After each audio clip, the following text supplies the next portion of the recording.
Hello, Knife Tale here, bringing you a knife overview, or summary, I should say, overview, summary, same difference, of a knife that I've done a review on. This one is the Real Steel Metamorph. In fact, I think it says it, G5 Metamorph. I don't like when they put the name of that and all that on there, but at least it's small on this knife, right? I will link the full review down in the description. So the quick summary of this knife would be that it's got a 3.5-inch blade and almost 8 1/4 overall. It's a very thin, sleek knife, as you can pretty much see. It's not exactly tall. I don't usually pull out the comparisons, but yeah. It's very, I guess, office carry sort of knife with quite a bit of flair to it, though. This is an aluminum body, and this particular one is in green. It is an inset liner lock running on bearings in 14C28M, which is a nice steel. It is quite thin, despite the low grind. I mean, blade stock's not that thick, but it's actually surprisingly thin behind the edge. You can kind of see how thick it gets and how fast it gets thick, which is surprisingly slow. I don't think it's hollow ground either, which is interesting.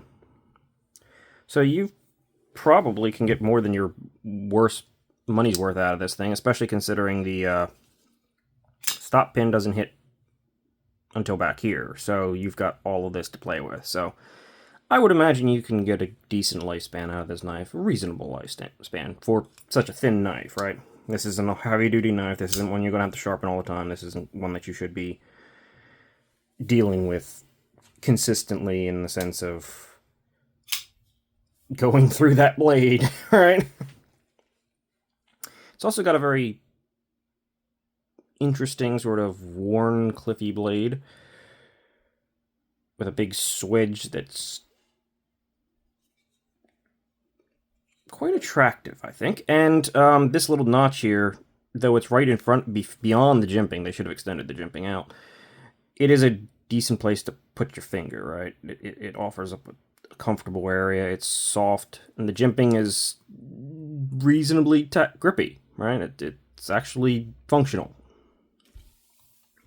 A lot of real estate to move around on the handle wherever you want. These aluminum handles are actually quite nice. It's got a full backspacer, hidden lanyard post, though the execution is, it's got a few little hiccups. Like you can see epoxy coming out of one area on the lanyard post. It's a budget knife. It's not a super expensive knife.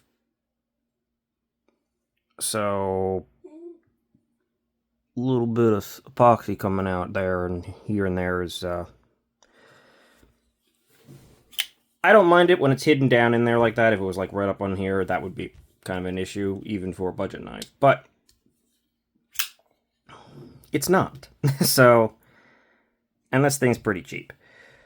I'll even link them down in the description too, where you can grab one.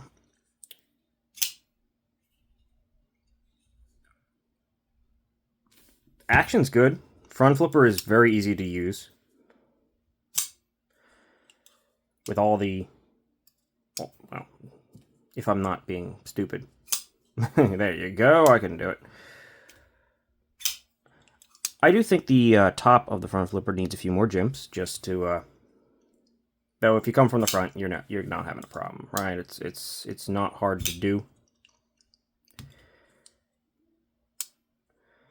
Blade is very light, so it wants to drop, but it's like you have to give it a shake.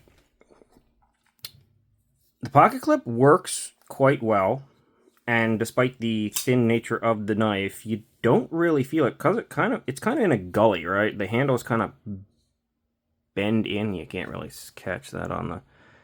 You can kind of see how they cave in, so you don't really feel it almost at all. Like in any position. I occasionally know that it's there, but it's not uncomfortable. It's got good tension, and it works surprisingly well. The only problem is it does have these big button screws down here. I don't know what they were thinking with that. The line to lock actually has pretty good access to. You can definitely come in from the side. Just a little bit of a cant. And it's got texture on it, so it works pretty well. Overall, this is actually a pretty easy, recommendable, little sort of lightweight. And that's the other thing. It's not the tiniest knife in existence. I don't usually bring this out for summer either, but what the heck. Can you see that? There we go. 2.5 ounces for a 3.5 inch blade. So it's deft, it's nimble, it's super lightweight,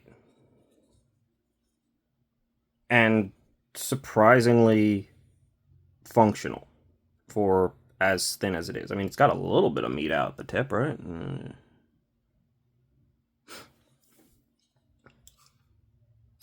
This is a pretty good one, and I think, yeah, this is my only experience with real steel. This one just piqued my interest, so I grabbed it. And overall, it's executed pretty well for a budget knife.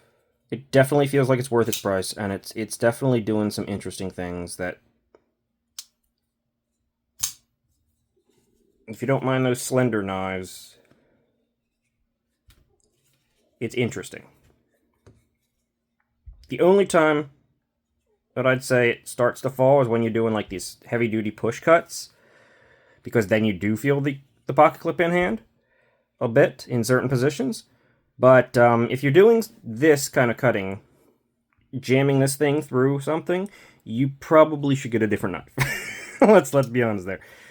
Not great for that.